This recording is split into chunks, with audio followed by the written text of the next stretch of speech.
शाह देंगे इस्तीफा, विपक्षी सांसदों ने कर दी बड़ी मांग, भाजपाइयों में मचा बवाल।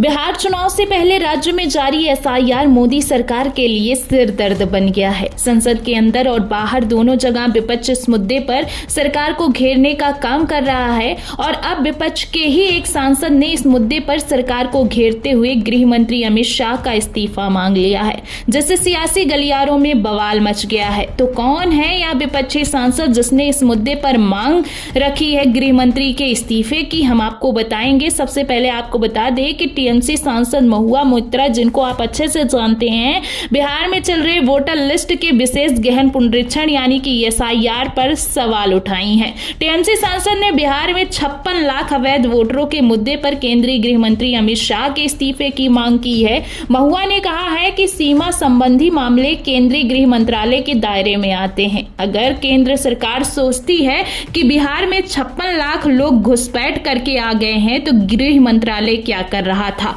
यह गृह मंत्री की जिम्मेदारी है और उन्हें रिजाइन कर देना चाहिए। दोस्तों, इसके साथ ही महुआ मोइत्रा ने चुनाव आयोग पर भी गंभीर आरोप लगाए और हमला बोलते हुए उन्होंने कहा कि चुनाव आयोग बीजेपी के रूप में काम कर रहा है। ऐसा हमारे देश के इतिहास में कभी नहीं हुआ। चीफ इलेक्शन कमिश्नर बीजेपी के प्रवक्ता की तरह बोलते हैं। टीएमसी सांसद ने 24 घंटे के अंदर लापता वोटरों की संख्या में कथित रूप से 11,000 से बढ़कर 1 लाख से ज्यादा की बढ़ोतरी का भी जिक्र किया, जिससे चुनाव आयोग की विश्वसनीयता पर सवाल उठ रहे हैं। ये मुद्दा संसद के अंदर और बाहर दोनों जगह सरकार की मुश्किलें बढ़ाने का काम कर रहा है, जिससे एसआईआर प्रक्रिया की पारदर्शिता और निष्पक्षता को लेकर गंभीर सवाल खड़े हो रहे हैं। फिलहाल इस पूरे मुद्दे पर आप सभी का क्या कहना है? क्या लगता है गृह मंत्रालय की जिम्मेदारी बनती है कि नहीं? अगर वोटर जो है इतने ज्यादा 56 लाख वोटर जो हैं वो अगर घुसपैठिए पाए गए हैं तो सच में ये तो सवाल बनता है कि गृह मंत्री अमित शाह की जो